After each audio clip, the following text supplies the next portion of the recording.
Bismillahirrahmanirrahim.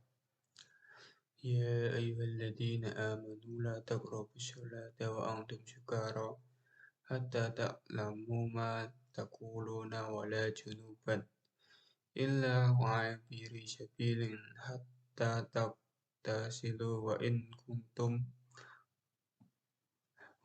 kuntum marda aw ala safarin aw jaa ahadum minkum minal ghaiti aw lamastumun nisaa falam tajidu ma'a fatayammamu sa'idan thayyiban famsahu biwujuhikum wa aydikum innallaha kana afuwan ghafura.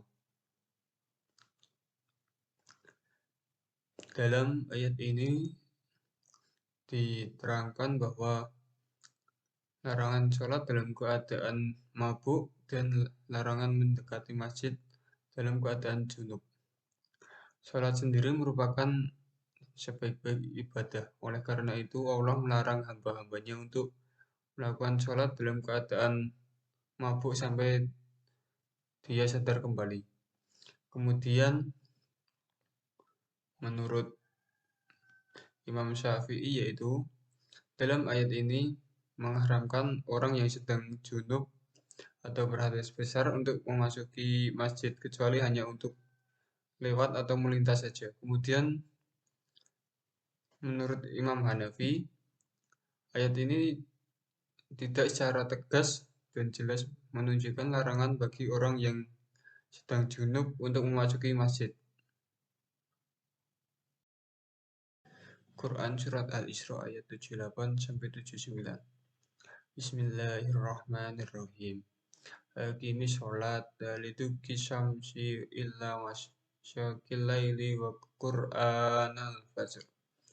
Inna qur'anal fajri kana mashhuda.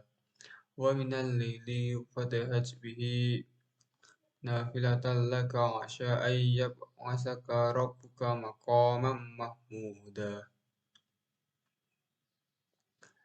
Kandungan dari ayat ini adalah tentang perintah untuk beribadah kepada Allah Subhanahu wa Ta'ala. Yang disinggung dalam ayat ini adalah sholat 5 waktu dan sholat sunnah.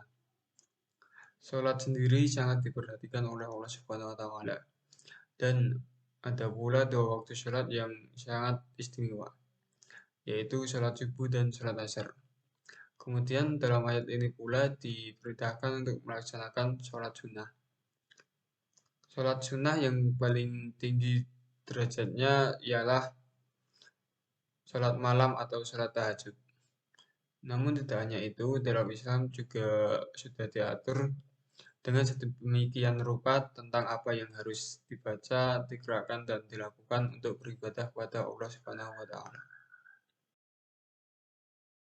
Quran Surat Al-Baqarah ayat 187.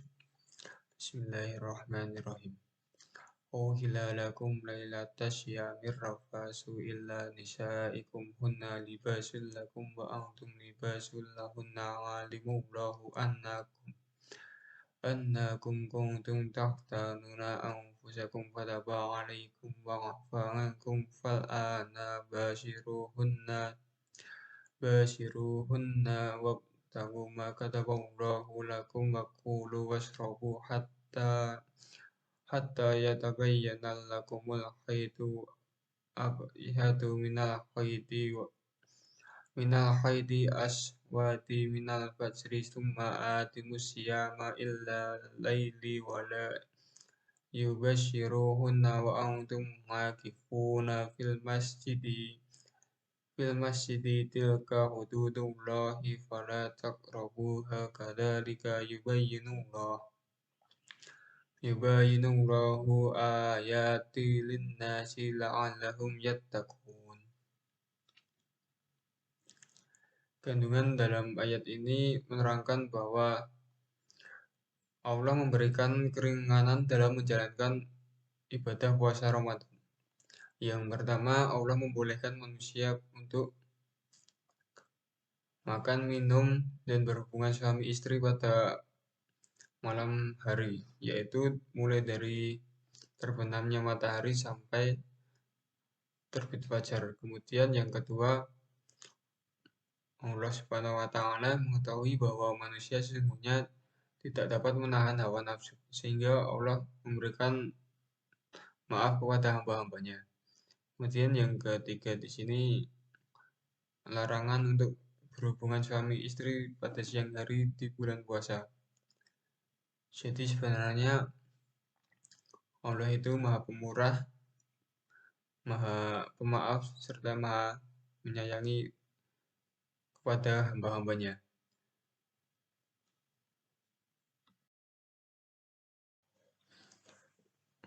Quran Surat At-Taubah ayat 103. A'udzubillahi minasyaitonirrajim. Bismillahirrahmanirrahim. Khudh min amwalihim shadaqatan tutahhiruhum wa tuzakkihim biha wa sholli alaihim inna sholataka sakanul lahum wallahu sami'un alim. Kandungan pada ayat ini adalah Allah memerintahkan Rasulnya dan para pengganti Rasul untuk memungut zakat, untuk membersihkan dan menyempurnakan imannya. Maksud membersihkan di sini adalah untuk menghindarkan manusia dari sifat tercela, gigir, dan cinta akan hartanya. Kemudian dalam ayat ini pula terdapat anjuran untuk mendoakan orang yang telah membayar zakat. Dan si pembayar zakat pun harus mendengarkannya. Hal ini dilakukan agar bertujuan untuk menjadikan hati tentram. Ayat ini pula menganjurkan untuk menyampaikan kegembiraan di hati seorang mukmin dan mendoakan untuk menenangkan hatinya.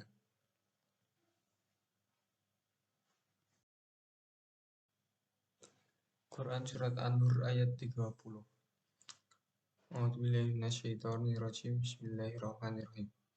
Qul lil mu'minina yaghuddu min absarihim wa yahfadhu furujahum dzalika azkal lahum. Innallaha khabirum bima tasna'un. Kandungan dalam ayat ini adalah ayat ini menjelaskan tentang perintah untuk menjaga pandangan dan kemaluan bagi laki-laki maupun perempuan. Hal ini dilakukan untuk menjaga hal-hal yang dapat membahayakan. Maksud pandangan di sini adalah tidak diperkenankan untuk melihat secara terus-menerus kepada lawan jenis. Pandangan di sini bukan menundukkan kepala atau juga bukan memejamkan mata.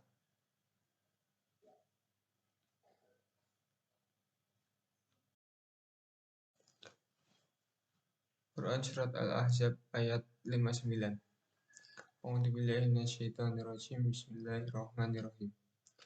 Ya ayuhan nabiyyu qul lil azwajika wa banatika wa nisa'il mu'minina yudnina 'alaihinna min jalabibihinna dzalika adna ayyurafna fala yu'daina wa kana Allahu ghafurur rahima.